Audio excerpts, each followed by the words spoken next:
Hi friends, decided to do this here this morning. It's one of the most beautiful views in the world, right?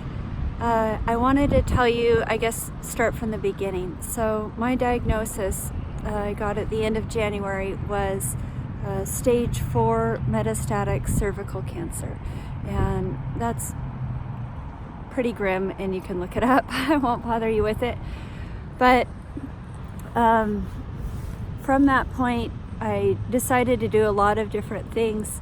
One of them was to immediately change my diet really drastically, and I'm going to leave you a couple of books that have been really helpful for me. One is Stop Feeding Your Cancer by Dr. John Kelly, and this is it's detailing his research and his practice based around the China study and the effects of diet and animal proteins feeding cancer. The other is Radical Remission, and I think that one is Dr. Kelly Turner, and she studied radical remission cases around the world, and what was remarkable was there was 9 things that everyone who went in from a severe diagnosis into a radical remission did 9 things in common. Only 2 of those 9 things happen to be physical things. One is changing your diet drastically, and the second is taking herbs or supplements, and it doesn't specify what types of herbs or supplements people took or what types of diet changes they made, just that they did those 2 things. I did this in a real dramatic fashion also. I changed my diet and took out everything as soon as cancer was even a word on the table as a possibility that I knew fed cancer. So I stopped all sugars, grains, fruits, pretty much everything, lots of vegetables, and I started juicing. I know you know how much I juice. There's another part to that, that's detox. It's also very important. But I guess today what I wanted to do is just tell you where I started from. And people have had a couple of questions.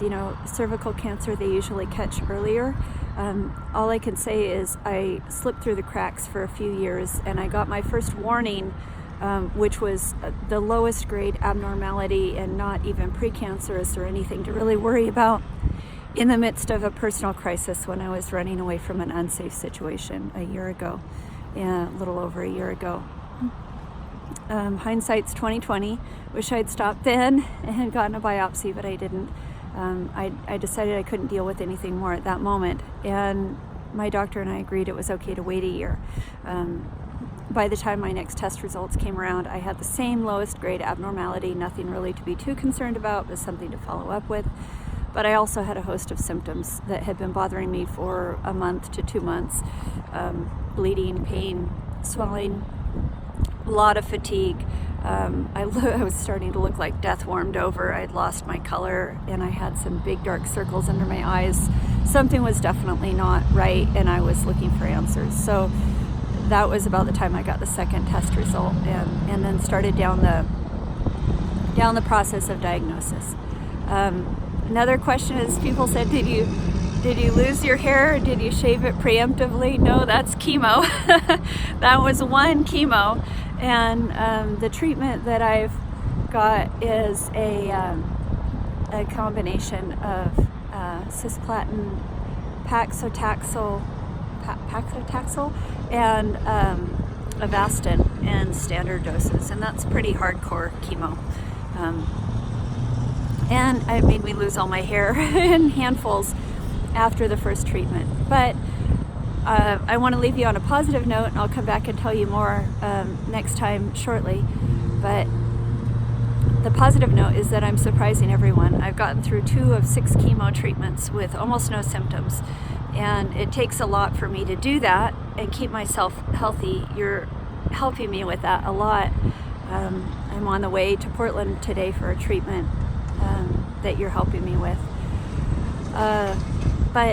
But I'm surprising everyone, including my naturopath and both of my oncologists. So I'll tell you more about that later, but I wanted to start at the beginning.